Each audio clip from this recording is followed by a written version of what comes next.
ప్రస్తుతం మనతో పాటు బీసీ సమాఖ్య రాష్ట్ర అధ్యక్షుడు దుర్గయ్య గౌడ్ ఉన్నారు. మాట్లాడదాం. అన్న 42% రిజర్వేషన్కి సంబంధించి ఆర్డినెన్స్ తోటి ప్రభుత్వం ముందరకు పోయే ప్రయత్నం చేస్తూ ఉన్నది. అసలు ఆర్డినెన్స్ తోటి న్యాయం జరుగుతుంది అనుకోవచ్చా బీసీలో? వాస్తవంగా తెలంగాణ రాష్ట్ర ప్రభుత్వం ముఖ్యమంత్రి రేవంత్ రెడ్డి గారు బీసీ రిజర్వేషన్ల పైన ఆ పార్టీకి ఉన్నటువంటి స్టాండు కులగణన చేసేసి అసెంబ్లీలో తీర్మానం చేసేసి గవర్నర్ ఆమోదంతో రాష్ట్రపతి భవన్కు పంపించారు. ఈరోజు మళ్ళా క్యాబినెట్ తీర్మానం అంటూ ఆర్డినెన్స్ అంటూ జీవోలు అంటూ కాలయాపన ఇవ్వదని చెప్పి రాష్ట్ర ప్రభుత్వానికి విజ్ఞప్తి చేస్తూ ఉన్నాం. ఈ ఆర్డినెన్స్ ద్వారా కానీ జీవోల ద్వారా కానీ భారతదేశంలో 30 రాష్ట్రాల్లో ఎక్కడ కూడా బీసీ రిజర్వేషన్లు అమలైనటువంటి సంఘటనలు ఎక్కడ లేవు. చాలా స్పష్టంగా చెప్తా ఉన్నారు మా మేధావులు. జస్టిస్ ఈశ్వరయ్య గారు దాదాపు ఆయన బీసీ కమిషన్ చైర్మన్ చేశారు, జాతీయ బీసీ కమిషన్ చైర్మన్గా చేసినటువంటి అనుభవం. అదేవిధంగా ఓబీసీ ఫెడరేషన్ జాతీయ అధ్యక్షులుగా కొనసాగుతూ ఉన్నారు. అదేవిధంగా సుదీర్ఘకాలం పాటు ఐఏఎస్ అయినటువంటి ఒక చిరంజీవులు గారు ఇంటలెక్చువల్ ఫోరం నడుపుతూ ఉన్నారు. వాళ్ళు చెప్తా ఉన్నారు, దాదాపు మేము 25 సంవత్సరాలుగా బీసీ ఉద్యమం చేస్తూ ఉన్నాం. మేము చెప్తాం స్పష్టంగా, దేశంలో ఏ రాష్ట్రంలో కానీ ఆర్డినెన్స్ ద్వారా కానీ జీవోల ద్వారా రిజర్వేషన్లు అమలైనటువంటి సంఘటనలు లేవు. కాబట్టి ఇది ఏ విధంగా అవుతుంది? కేవలం ఒకే ఒక రాష్ట్రం తమిళనాడు రాష్ట్రంలో జయలలిత గారు 9th షెడ్యూల్లో చేర్చి బీసీలకు ఈరోజు ఆ రాష్ట్రంలో 69% రిజర్వేషన్లు అమలవుతూ ఉన్నాయి. దాని దిశగా ఈ రాష్ట్ర ముఖ్యమంత్రి గారికి మేము ఎన్నో దాపాలుగా చెప్పాము. మీరు ఈ దాదాపు 3 నెలలు అయింది రాష్ట్రపతి భవన్కు, అంటే మొన్న 11వ తారీఖే 3 నెలలు అయింది. 3 నెలలుగా మీరు ఇప్పటి వరకు 5-6 సార్లు ప్రధాని నరేంద్ర మోడీని కలిశారు. మీరు మా ఢిల్లీ జంతర్ మంతర్ మీటింగ్కి వచ్చినప్పుడు ముఖ్యమంత్రి గారు ఏం చెప్పారు? నేను ఈ బిల్లు ఆమోదం పొందేంత వరకు ఖచ్చితంగా ఢిల్లీలో జంతర్ మంతర్ దగ్గర ధర్నా చేయడంతో పాటు అఖిలపక్ష రాజకీయ పార్టీలతో పాటు తెలంగాణ రాష్ట్రంలో బీసీ కుల సంఘాలను బీసీ సంఘాలను వెంట పెట్టుకొని ప్రధాని నరేంద్ర మోడీ గారు అపాయింట్మెంట్ తీసుకొని ఈ రిజర్వేషన్ బిల్లు మీద చర్చిస్తామని చెప్పారు. ఇప్పటి వరకు 3 నెలలు కాలం గడిచినా ఎన్నో దాపాలుగా ఢిల్లీ పోయినటువంటి ముఖ్యమంత్రి ఏ ఒక్క రోజు కూడా ఈ బీసీ రిజర్వేషన్ల పైన ప్రధాని నరేంద్ర మోడీ గారి దగ్గర కానీ రాష్ట్రపతి దగ్గర కానీ మీరు కానీ మీ మంత్రులు కానీ మీ పార్లమెంటు సభ్యులు కానీ ఎవ్వరు కూడా దాని మీద చర్చించినటువంటి సంఘటనలు లేవు. అసలు ఈ బిల్లు ఏమవుతుందో కూడా ప్రశ్నించలేదు, ఎన్నడూ కూడా ముఖ్యమంత్రి మాట్లాడలేదు. పైగా అఖిలపక్ష సమావేశాన్ని తీసుకొని ఎక్కడికి పోతా అంటారు? రాహుల్ గాంధీ గారి దగ్గరికి ఎప్పుడు పోతా అంటుండో?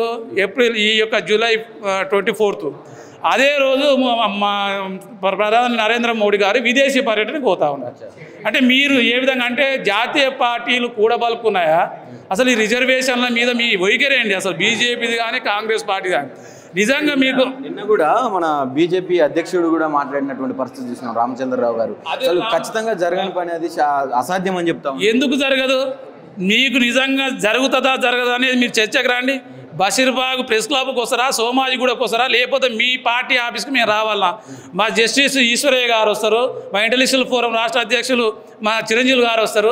మీకున్నటువంటి దాంట్లో ఉన్న డౌట్స్ ఏంటో వాళ్ళు స్పష్టంగా చెప్తారు.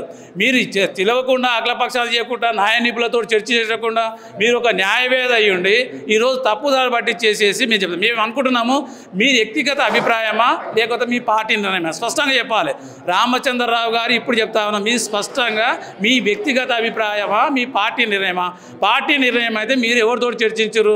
అందులో బండి సంజయ్ గారు పాల్గొన్నారా, కిషన్ రెడ్డి గారు పాల్గొన్నారా, ఈటల రాజేందర్ గారు ఉన్నారా, ధర్మపురి అరవింద్ గారు ఉన్నారా, అదేవిధంగా కొండ విశ్వేశ్వర రెడ్డి గారు ఉన్నారా? వీళ్ళందరితోటి ఆలోచన చేసేసి అదేవిధంగా జాతీయ ఓబీసీ మరి అధ్యక్షులైనటువంటి లక్ష్మణ్ గారు ఉన్నారు. వీళ్ళందరి అభిప్రాయం మేరకు మీరు నిన్న ప్రెస్ మీట్ పెట్టారా? మీరందరూ ప్రెస్ మీట్ పెట్టి కనుకుంటే మీ బీజేపీ పట్ల బీసీలకు ఉన్నటువంటి చిత్తశుద్ధి ఇదని అనుకున్నాం. కానీ మీరు ఏకర చక్రాధిపత్యంతో ఈరోజు ఒక లిఫాఫల్లో మీ ఢిల్లీకి వెళ్ళి మీకు ప్రజలు ఎన్నుకోవాలి మిమ్మల్ని. ఎవరు కూడా ఈ రాష్ట్రంలో బీజేపీ అధ్యక్షునిగా మిమ్మల్ని అసలు జీర్ణించుకోలేకపోతున్నారు. ఎవరు కూడా మీ అధ్యక్షతని ఎవరు కూడా ఏకీభవించట్లేదు. ఎందుకంటే ఎన్నికల ముందు ఇదే బీజేపీ పార్టీ ఈ రాష్ట్రంలో బీసీ ముఖ్యమంత్రిని చేస్తా అని చెప్పేసి ఎన్నికల సమయానికి బండి సంజయ్ తీసేసారు. అప్పుడే మీకు దెబ్బ పడ్డది. బీఆర్ఎస్ బీజేపీ అనేటువంటి సందిగ్ధంలో ఈరోజు అనుకూలంగా కాంగ్రెస్ పార్టీ అధికారంలోకి వచ్చింది. రెండో తప్పు మొన్న బీసీల మధ్యన పెట్టారు. ఈటల రాజేందర్ అధ్యక్షుడు అవుతుండు, లేకపోతే బండి సంజయ్ గారు అవుతారు, లేకపోతే అక్కడ ఉన్నటువంటి ఆచార్య గారు అవుతారు, లేకపోతే ధర్మపురి గారు. ఇక్కడ రామచంద్ర గారి పేరు ఎక్కడ కూడా స్పష్టంగా ఇవ్వలే, కానీ అనూహ్యంగా రామచంద్ర గారి పేరు తీసుకొచ్చి పెట్టారు. దాంతో ఈరోజు రాష్ట్రంలో మీ పార్టీ వైఖరి ఏదో మీకు స్పష్టంగా అర్థమై ఉంటుంది.